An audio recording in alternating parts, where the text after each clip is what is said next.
दिए भाई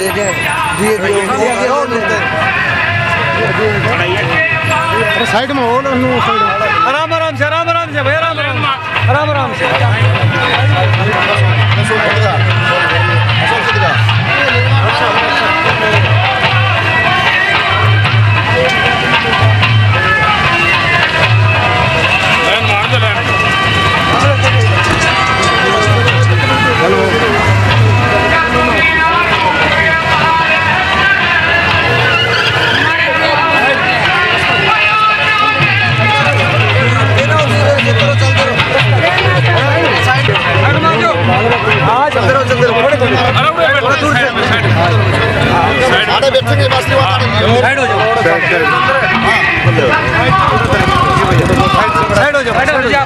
साइड में दूर से साइड हो जाओ।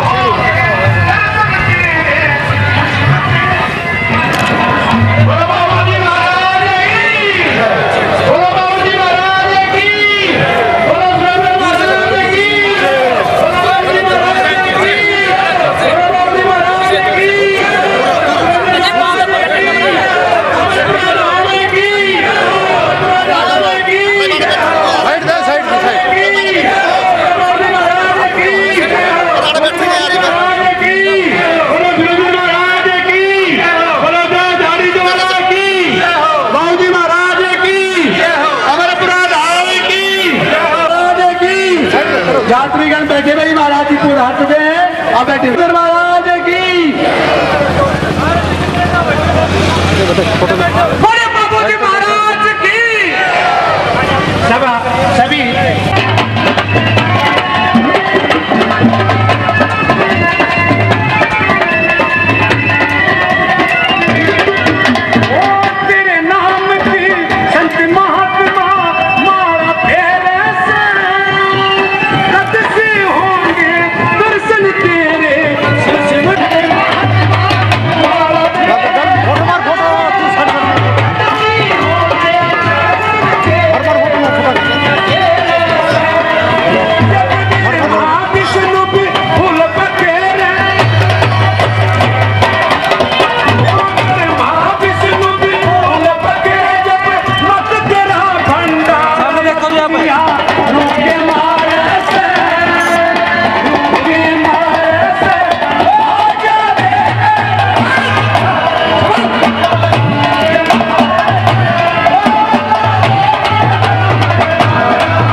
जो भगत इसी पंडाल में महामाई की कृपा से आप पधारे हैं, आप सभी भक्तों को मिलकर के श्रद्धा भाव से उसी परम पिता परमात्मा के जयकारे लगाने होंगे।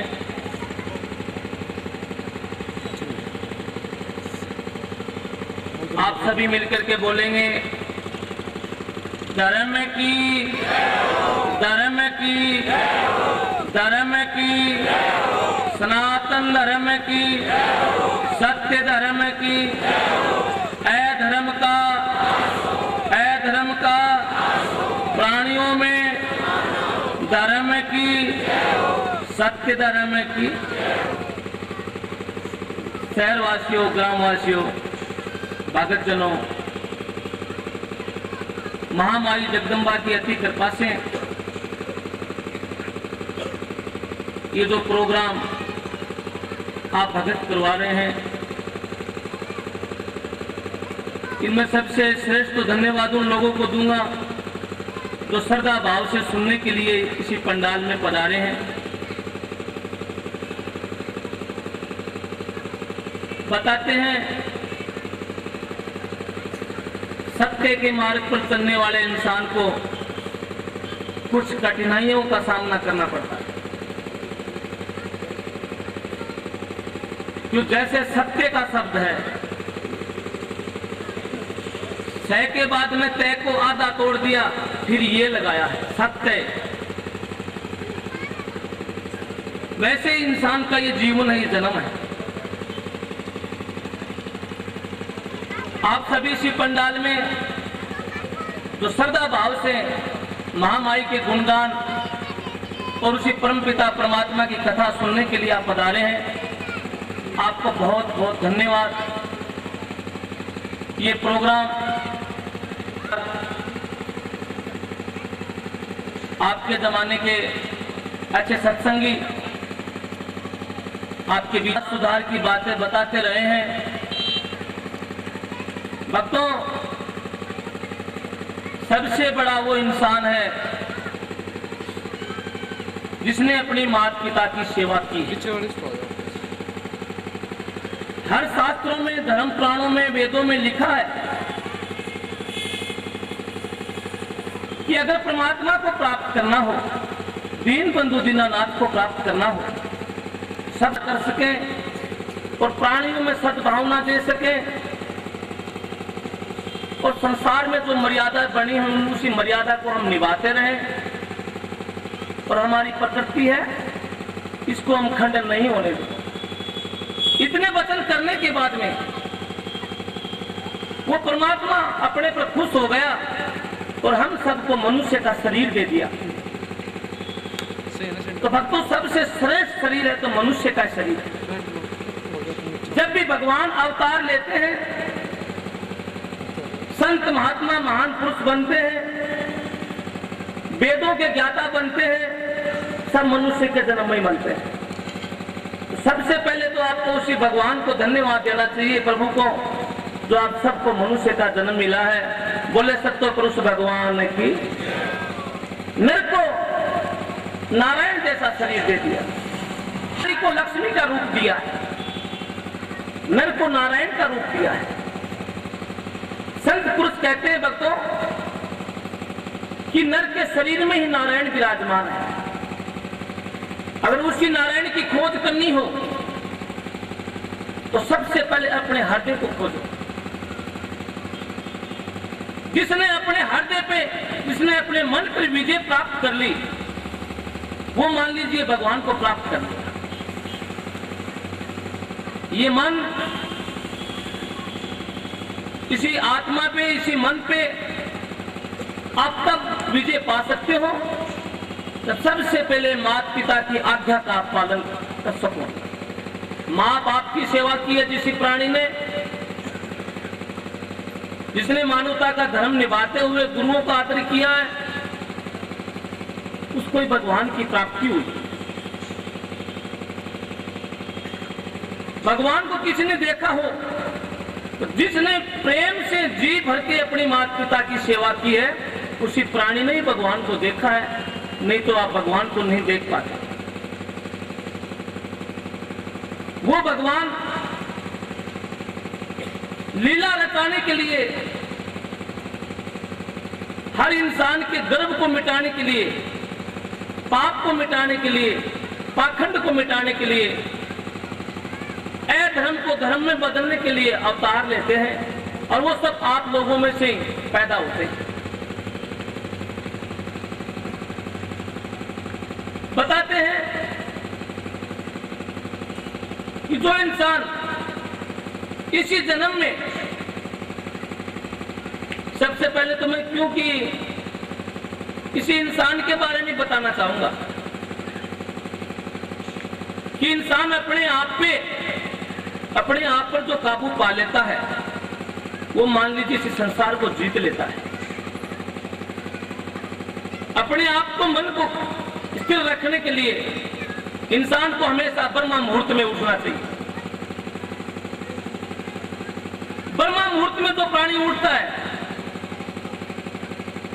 उन भक्तों से तो रोग देख करके भाग जाता है और धर्मराज की भी पिंडियां थर्राने लग जाती है।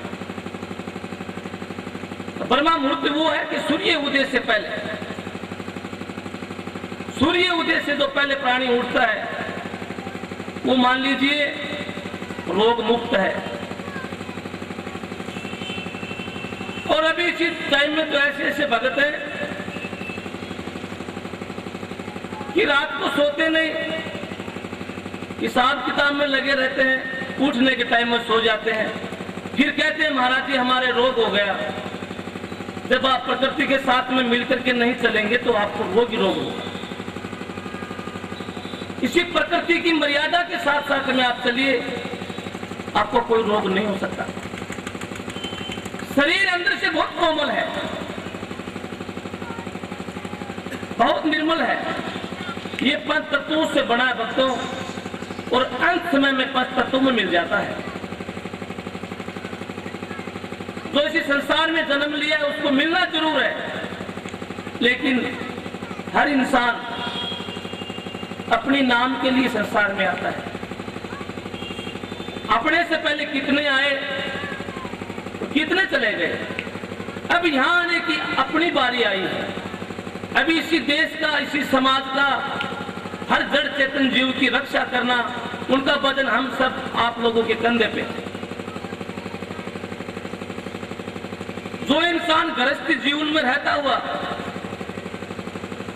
समाज की बेड़ियों में बंधा हुआ, और फिर भी समय निकाल करके भगवान को याद करता है, वो हमेशा उस इंसान का उद्धार हो जाता है।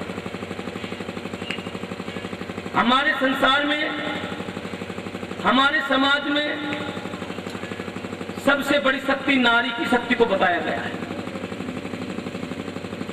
जब भी आज तक इतिहास रचा गया है तो नारी की शक्ति से रचा गया है। आज हमारे समाज में ऐसी ऐसी बुराइयां फैलने लगी कि हम लोग नारी के प्रति अत्याचार करने लगे। जो माता बहनें सुन रही है जितनी भी, इनको विशेष ध्यान से सुनने की बात है। आप में वो शक्ति है, आप विश्व की माता हैं, आप इसी संसार को बढ़ाने वाली पीढ़ी है, आप इसी संसार को हरा भरा रखने वाली एक बेल है। आप में वो माया है, आप में वो करामात है कि आप कितना भी दुष्ट क्यों न हो उसको भी आप महान बना सकते हैं। हमारे शास्त्रों में आपने तुलसीदास जी का नाम सुना होगा, जिन्होंने रामायण के बारे में लिख दिया। भगत तुलसीदास जी का गुरु स्वयं तुलसीदास जी की धर्मपत्नी थी भक्तों, जो अपनी धर्मपत्नी की शिक्षा पाने से तुलसी से तुलसीदास हो गया। नारी की शिक्षा लेने से, नारी की शिक्षा लेने से तुलसी से तुलसीदास हो गया। और हमारे समाज में अब ऐसी ऐसी कुरीतियां फैलने लगी कि हम नारी के प्रति अत्याचार करने शुरू कर दिए। ये दहेज की आग है सबसे बड़ी है संसार में, लेकिन इसी भारतवर्ष में अपने कुछ प्रांतों में ये दहेज की आग इतनी तेजी से फैल रही है। अगर ऐसा होता रहा तो हमारे समाज का बिल्कुल खंडन होकर के चूरा हो जाएगा, जिसमें हमारा पतन का सबसे पहला कारण है। नारी को भी अपने पतिव्रता धर्म का पालन करते हुए समाज की मर्यादा को रखना चाहिए, और नारी को भी अपने समाज की मर्यादा को बरकरार रखना चाहिए। और नर और नारी दोनों का शरीर जो संसारिक बंधनों में बंधा रहता है, तब तक उनके समाज में जो पैदा होने वाली संतान वो स्वयं भगवान का रूप बन जाती है। भक्तों, बिल्कुल सत्य बात है। नर और नारी की समाज में जब तक मर्यादा रहेगी, तब तक उनके घर में होने वाली संतान एक महान संतान बनेगी। और नर और नारी के दोनों का क्रोध, दोनों का झगड़ा, दोनों का कलेश, नर और नारियों के घर में जब कलेश रहेगा तो पैदा होने वाली संसार, वो संतान एक राक्षस का रूप बन जाएगी। अगर आपको अपने घर में भगवान को पैदा करना है, संत महात्माओं को पैदा करना है, जति पुरुषों को पैदा करना है, तो ग्रह क्लेश मिटाना होगा। ग्रह क्लेश नहीं मिटेगा तो समाज की आग नहीं बुझ सकती। समाज की आग को अगर बुझाना है तो ग्रह क्लेश के ऊपर संतों की शरण में जाकर के प्रेम रूपी चादर को डाल दो, ताकि वो क्लेश उसी चादर के नीचे दब जाए और संतों की चादर से जो निकलने वाला आशीर्वाद आपके लिए वरदान के रूप में बन जाए, ताकि इसी संसार का उद्धार हो जाए। जब 14 वर्ष का वनवास काट रहे थे, उसी समय की बात है, शिवजी भगवान शिव शंकर और दक्ष पुत्री सती वो दोनों भ्रमण करने के लिए जा रहे थे। चलते चलते अगस्त्य ऋषि के आश्रम पर चले गए। जब अगस्त्य ऋषि के आश्रम पर गए तो स्वयं ऋषि ने भगवान शिव शंकर के चरणों को धोया और सती को और शंकर को बैठने के लिए आसन दिया। दोनों आनंद से बैठे, कुछ दिन वहां बिताया। बहुत आनंद आया ऋषि की बात में। कुछ तो ऋषि ने बातें बताई और फिर ऋषि कहने लगा, अगस्त्य ऋषि भगवान शिव जी को, कि प्रभु आप भी कुछ बताइए। जब शिव शंकर ने अगस्त्य ऋषि को कहने लगे कि भी अभी मानव अभी इसी संसार का भार उतारने के लिए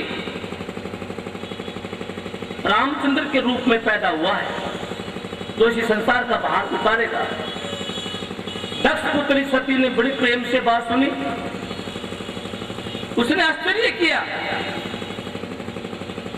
कि भाई ये बोला तो बोला ही है, आखिर ये सोचता है कि भाई भगवान ने अवतार लिया है, वो भी राजा के रूप में, हो ही नहीं सकता। लेकिन सती ने शिव जी की बात को झूठा नहीं समझा, मन ही मन में विचार करती करती समय निकाल दिया। वो दिन आ गया जब रामचंद्र जी ने दशरथ जी